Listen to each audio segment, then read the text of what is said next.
So we're here in my small little office in my one-bedroom apartment, and my sensei in Japan tells stories about how apartments are small in Tokyo, and I guess in Japan and other cities. So a lot of the stuff that he does on YouTube and things like that is being able to train, on a place like this, which is a lot of the karate work that I did and a lot of the kind of training that I do. When it's too cold or there just aren't good places to be able to practice or train on your own. I'm going to do Muay Thai instruction real quick. In Muay Thai, I almost always teach after karate in one form or another, either Shotokan karate, Ryu karate, or just, Shotokan karate, and then get to the Ryu karate depending on if you have a different primary discipline. But I possess a lot of power,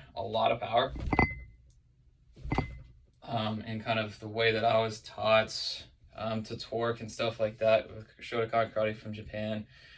And then additional power with Muay Thai on top of that. And I also believe in joint longevity. So Matsubushi Ryu Karate, and the way that you're trained to strike and grapple and stuff like that from those masters in Japan, promotes joint longevity well into our 60s and 70s. And then the way that I do Muay Thai protects those joints, and the fact that I don't develop certain kicks or punches for a reason.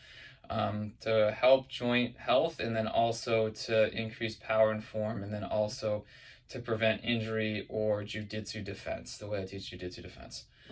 So Muay Thai is a lot of power. A lot of those people don't weigh a ton. They don't have diets or exercise routines like we do in America.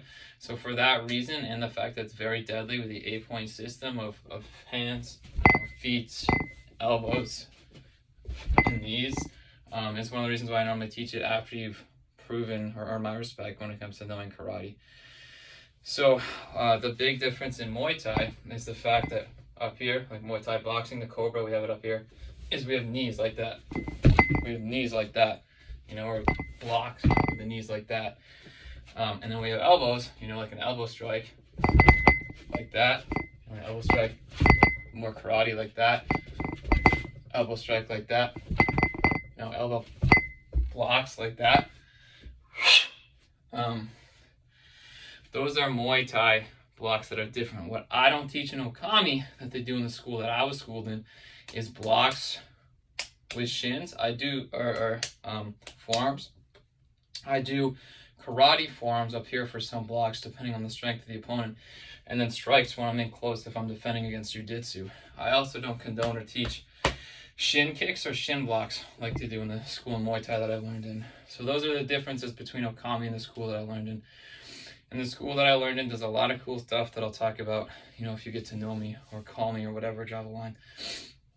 But with Muay Thai, that's the 8-point system.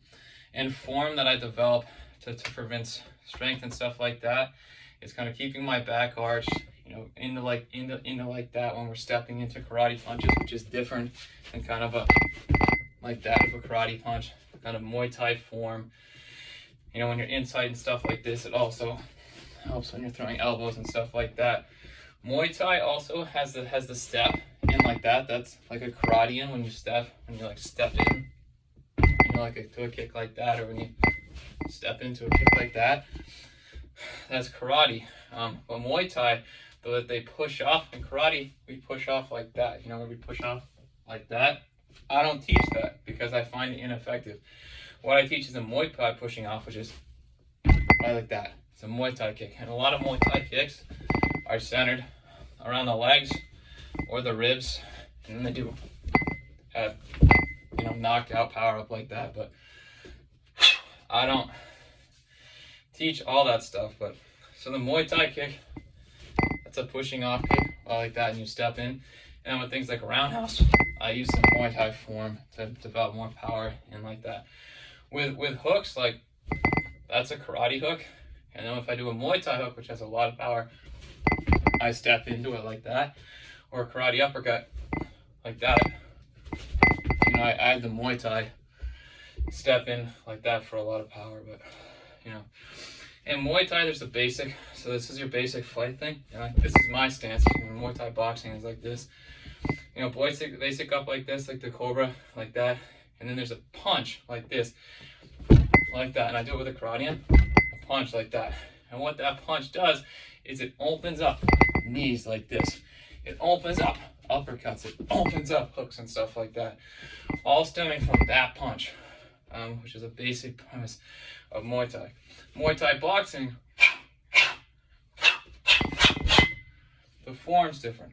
Karate, up through the hips, into the inner backs, more straight like that, more straight like that, like that. Muay Thai, more of the shoulders. Muay Thai boxing, over, over, under, and more in the shoulders. But I still use my karate footwork when I teach it on top of Okami. Those are Muay Thai boxing punches. So it's basic like this. We have the punches that we just went over. We have the pushing off. We have how I use that with like Shotokan karate kicks. We have knees, so in tight. We have knees. We have knees. We have flying knees. We have elbows. Elbows. And the way that they grapple in Muay Thai is also different. And I discussed that in how we grapple. I think it's just a different video along with Dancing with the Burmese Python, which is my adaptation of Muay Thai and Okami. So we have different punches. We have the base for all that. Stepping in for a lot of power. Flying knees. Knees in tight. Elbowing and blocking with elbowing. Trying to think. And that's the basics of the Muay Thai that I teach. And there's a lot of power. But it's a lot of fun.